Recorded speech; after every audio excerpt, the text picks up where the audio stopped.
Have you ever thought to yourself, hey Josh, why would I ever go for more mindscapes of a character? Maybe it's to increase their potential, gain a whole new ability, or even just get their mindscape cards. But mindscapes are expensive. Yeah, if I were to pose an M6 for you to consider, well, why don't we just take a look at our newest character? What? Huh? Suna?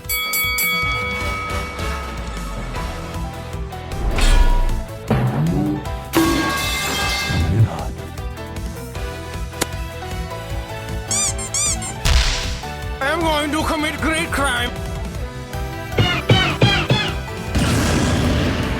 Loud. Kaboom.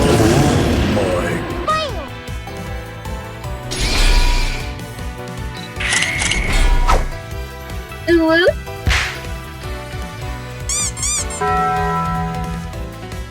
Good rain, clean aim. Wow. Bang! You underestimate my power.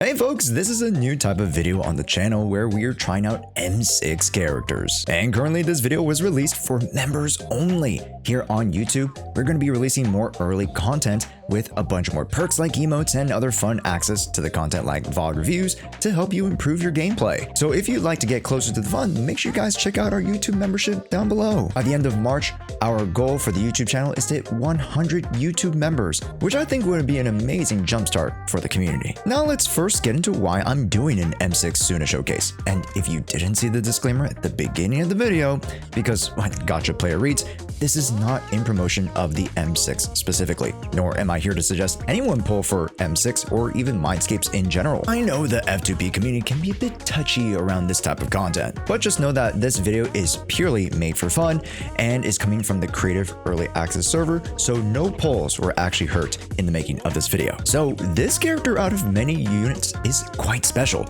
as she starts out as a support character, yet through the later mindscapes gets to become an absolute soldier. Before we jump in, if you don't even know what Suna does, I've actually made an early access guide video breaking down what Suna does, how to build her, and if she's worth it for you. So make sure to check out that video before. But it's time we jump into the mindscapes to see how she turns from the coughing baby to a nuclear bomb. The first two mindscapes actually generally revolve around her supporting capabilities. M1 allows her to shred the defenses of those she marks with her cat's gaze status, indicated by the cute cat on their faces. The M2 grants a 10% attack bonus when Suna is under an ether veil and gets bonuses to the claw sharpener stacks. Those are the cats under her bar. She can gain an extra stack every 10 seconds, and the number of attacks required to trigger the cat scratches attacks is reduced. And to put some icing on the cake, the damage corresponding to attack and anomaly units is increased by 2 and 3-fold respectively. All this to say you can cat scratch harder and more frequently with the M2 alongside an attack increase that feeds into more damage of the cat scratches, as it's based on the damage done by the on-field unit who's procced it. Now let's get to the saucier stuff. M4 is a general damage bonus increase of 18% after she uses her ultimate, and with how she's generating so much energy, she can almost ult every single stun window. So this just has her allowing the team to gain an almost 10% in team-wide production depending on the comp and stage. And finally, this is where Zenless Oppenheimer concocted the atomic bomb of a mindscape. One so devious it rivals that of the best mindscapes in all of Zenless Zone Zero. The M6 called the Hollow Big Bang. Like, bro, they actually just called it the Big Bang. I'm not even joking. Literally, for a crying baby, this mindscape is almost akin to Rura going.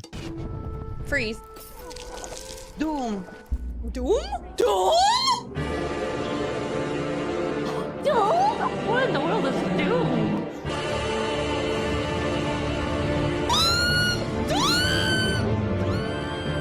The M6 starts off by introducing a new status to Suna called the Focused Creation, and this state can be entered every EX special attack that lasts for 8 seconds.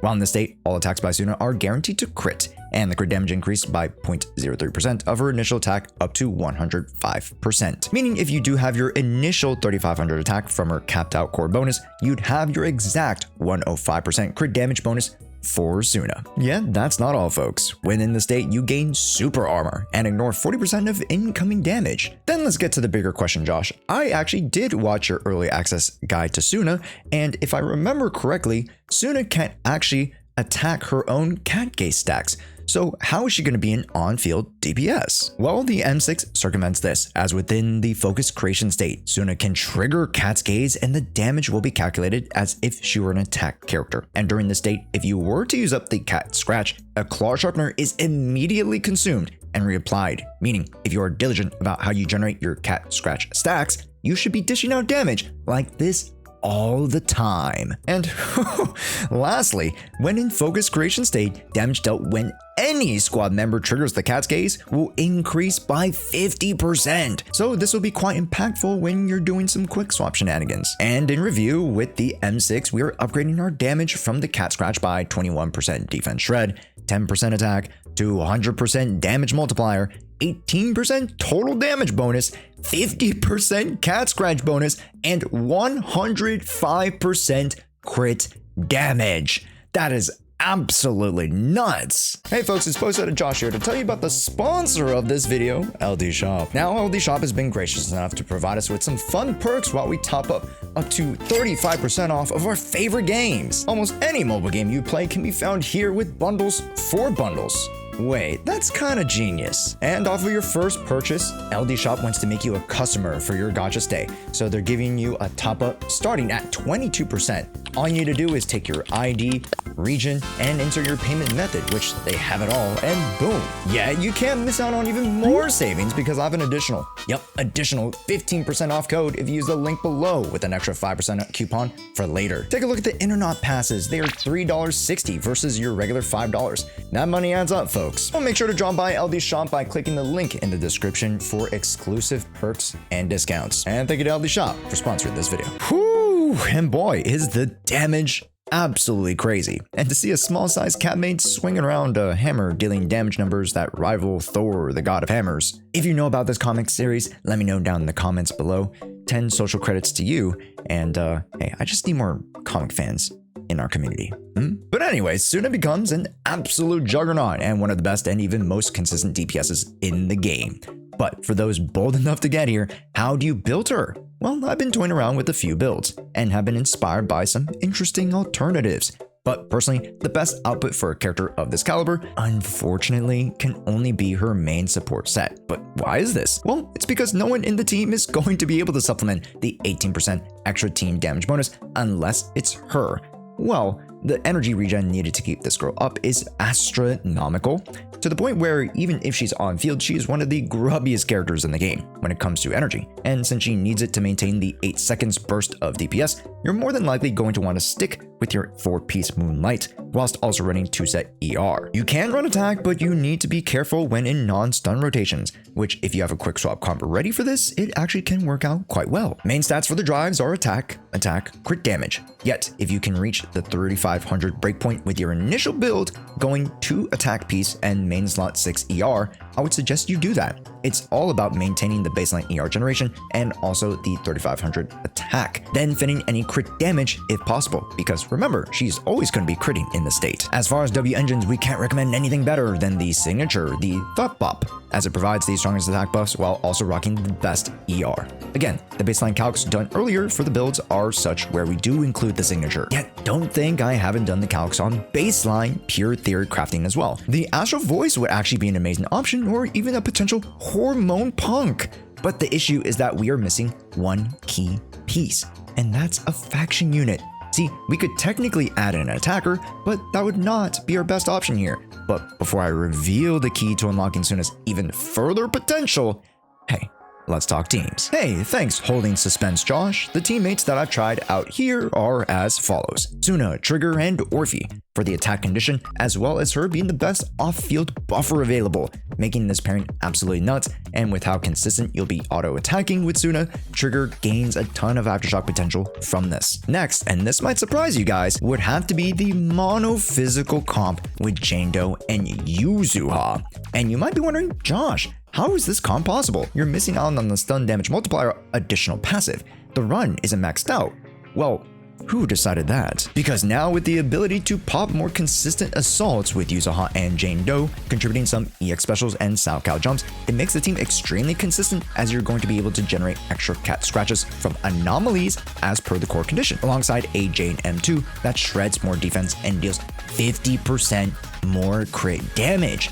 This comp was also diabolical, so rejoice that 12 cost monophysical teams, you just gained a new deadly sin to your roster. And now let's discuss the big question. Josh, who was the character you were talking about before? Who is the single key, the Horcrux, the last Infinity Stone to Suna's Gauntlet? Well folks, you've most likely guessed it. It is her third Angel of Delusion teammate, Nangong. See, Nangong, being a stunner unit that is able to adhere to the faction bonus to keep all of Suna's bonuses intact, allows her a clear synergy playstyle wise, as well as buffing synergy, which if you're interested in Arya, Suna, and even Jshoea, make sure to subscribe now, as we can catch you with the early access content as soon as possible. But with this pairing of Suna and Nangong, even at the budget level where both are meant to support, they are a fabulous tandem. And then when here it comes to Suna taking front and center stage, Nangong can be the best stunner to help push out days, whilst you actually add in another support character like Nicole. Slide back in Orphe, sure. Base Aster Yao just for the buffs alone, and even consider Dial In without her additional, which still turns out to be just as good as many other stunners in the cast. So with new upcoming teammates, Suna M6 is looking to be an even bigger demon than we had initially thought. And with that, that is our M6 Suna showcase. Did you guys enjoy that? It was like taking out a Ferrari for a test run, or a Lamborghini, whichever one you like more. Yeah, it was amazingly fun. I know most of my content and guides revolve around budgets and F2P players, but seeing Suna being able to do this, I had to try this video out. And even if you can't get to the M6, I hope it was at least fun to watch us fuse the Crime Baby and Neutron Star together to create this monstrosity of an Angel of Delusion. And of course, if you did enjoy, make sure to like the vid and comment below which M6 should I try next. I'll be making these follow-up M6 videos with every relevant new release character, so if they have something to look at, I'll be making a video for it. But for now, we still have to prep some proxy podcasts, collabs, and a birthday marathon at the end of February. So make sure to swing on by the Twitch and YouTube live streams for more celebrations, giveaways, and fun community events. My name is Josh. Thanks so much for watching. We'll see you in the next one. Not today.